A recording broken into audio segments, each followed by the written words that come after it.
Good morning friends. आज हम बात करेंगे कि जावा स्क्रिप्ट के अंदर प्रोग्राम किस प्रकार लिखे जाते हैं। अपने सब्जेक्ट कोड 209 कंप्यूटर साइंस में है, तो उसके अंदर सबसे अपना जावा स्क्रिप्ट टॉपिक है। तो जावा स्क्रिप्ट होती क्या है? जावा स्क्रिप्ट प्रोग्रामिंग लैंग्वेज के द्वारा अपन किसी भी वेब पेज में प्रोग्रामिंग का कुछ पार्ट्स डाल सकते हैं, यानी प्रोग्राम्स को, वेब पेज को थोड़ा सा अपने इंटरेक्टिव बना सकते हैं ताकि आप देखने वाले को छोटे छोटे प्रोग्राम्स है वो ऑपरेशंस परफॉर्म कर पाएँ। तो जावा स्क्रिप्ट एक बहुत ही इजी लैंग्वेज है जिसको आप आसानी से सीख सकते हो।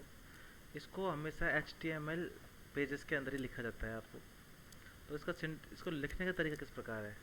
लिखने का तरीका HTML का जो कोड होता है उसी में लिखा जाता है। HTML टैग है अपने पास, यहाँ पे क्लोज कर दिया। हेड सेक्शन के अंदर आप अगर कोई फंक्शन चाहो तो उसको डिफाइन कर सकते हो।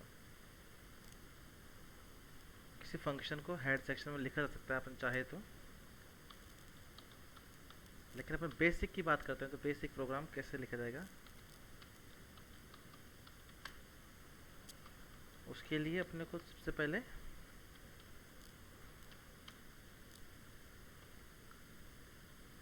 सारे अपने टाइटल लिख दिया। इसमें ये कोई ज़रूरी फील्ड नहीं है, लेकिन अपने एज ए HTML पेज जब वेब पेज बनाते हो तो आपको कुछ वैल्यूज लिखनी ज़रूरी होती है।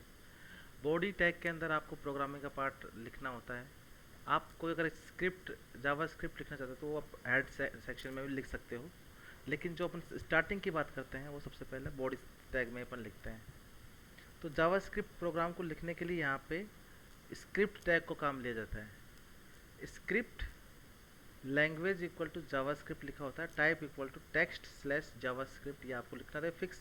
इसका पैटर्न है, तो जब जब आप जावा स्क्रिप्ट का कोड लिखना चाहोगे किसी वेब पेज में, आपको ये कोड डिफाइन करना पड़ेगा, ये लिखना पड़ेगा। और जहाँ पे आपकी स्क्रिप्टिंग खत्म हो जाएगी वहाँ पे स्क्रिप्ट टैग को ख़त्म कर दिया जाएगा, ठीक।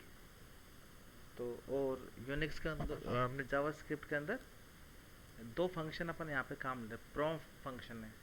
प्रॉम्प्ट फंक्शन एक जावास्क्रिप्ट का इनबिल्ट फंक्शन है जिसका उपयोग आप स्क्रीन पर कुछ भी प्रॉम्प्ट दिखाने के लिए करते हो। जैसे आप अपन रन टाइम पे इनपुट लेना चाह रहे हैं तो प्रॉम्प्ट टैग को काम लिया अपन ने, एंटर फर्स्ट वैल्यू है। और उसके अलावा जो वैल्यू इनपुट आ रही है उसको इंट में कन्वर्ट करने के लिए यहाँ पे पार्स इंट फंक्शन का काम भी लिया गया है। आप चाहते हो यहाँ पे तो एक प्रॉम्प्ट के द्वारा वैल्यू इनपुट लेकर वापस उसको पार्स इंट में, इंटीजर में कन्वर्ट कर सकते हो, लेकिन दोनों स्टेप्स को अपन ने कंबाइन कर दिया ताकि इजी वे में अपन as a integer value input ले पाएँ। अगर आप ये यूज़ नहीं करोगे तो हो सकता है स्ट्रिंग इनपुट आए तो आप दो स्ट्रिंग्स को जोड़ने में फिर प्रॉब्लम्स आएगी। तो उसको पहले जो भी इनपुट वैल्यूज है उसको इंटीजर या फ्लोट में कन्वर्ट करना जरूरी होता है। पार्स इंट, पार्स फ्लोट, दो अपने पास फंक्शन होते हैं, दोनों को आप यूज़ कर सकते हो। तो और यहाँ पे वेरिएबल डिक्लेयर करने का तरीका वार, VAR, वेर जो उसका कीवर्ड है और वेरिएबल का नाम, ठीक है, equal to parse int prompt enter first value. इसी तरीके से सेकंड वैल्यू इनपुट कराओगे। और यहाँ पे अपने सम नाम का वेरिएबल डिक्लेयर किया है तो A प्लस B ऑपरेशन पे कर पा रहा है। Document dot write sum equal to sum, ठीक है। तो इस लिख के अपन इस फाइल को अपन सेव करेंगे तो .html के नाम से अपन इसको सेव करोगे आप। सेव करने के बाद इसको नॉर्मल ब्राउजर में अपन ने ओपन किया है, ये फर्स्ट .html है यहाँ पे। जैसे आप इसको रन करोगे आपसे पूछोगे enter first value. First value अपन ने किया 25, एंटर सेकेंड वैल्यू 35 और सम इक्वल टू 60। अगर आप चाहो यहाँ पे दूसरे ऑपरेशंस करना चाहो तो वो भी अपन यहाँ पे कर सकते हैं। Variable subtract equal to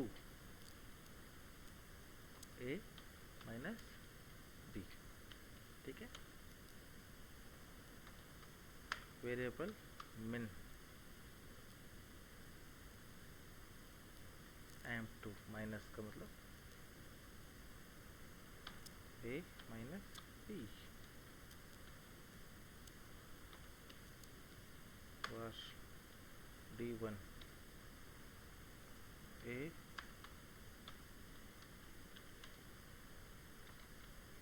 var modulus mod2 mod equal to A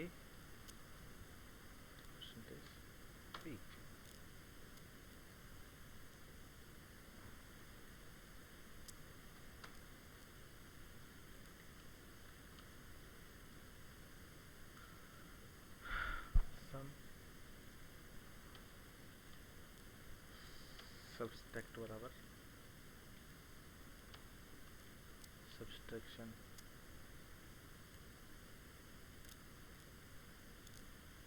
multiply. तो ये मल्टीप्लाई करने के लिए काम आ गया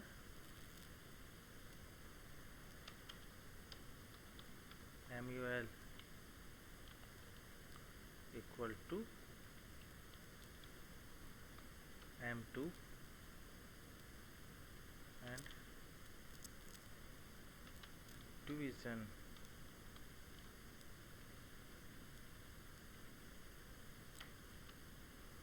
D1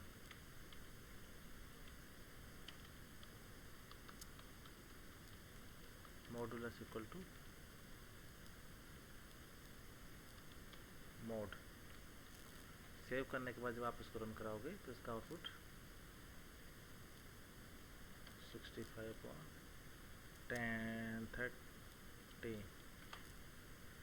तो सब्सट्रैक्शन सम आ गया, सब्सट्रैक्शन आ गया, मल्टीप्लाई आ गया, डिवीजन आ गया, मॉडुलस आ गया। 5 बार उसका डिवीजन 4 है, ठीक है। तो अपन चाहते हैं अलग अलग उसमें आउटपुट आए इसका, तो अपन सिंपल सी बात है इसको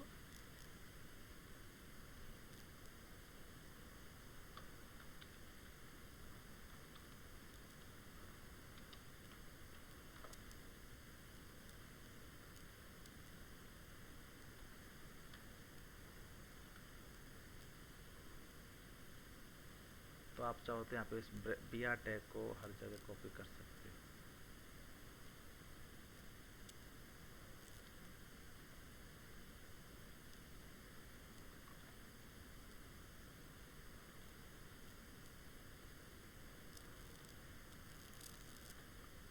अब आप इस तरीके से देखेंगे तो 69 और 15, ठीक है। तो ये इसका आउटपुट आ चुका है, ठीक है।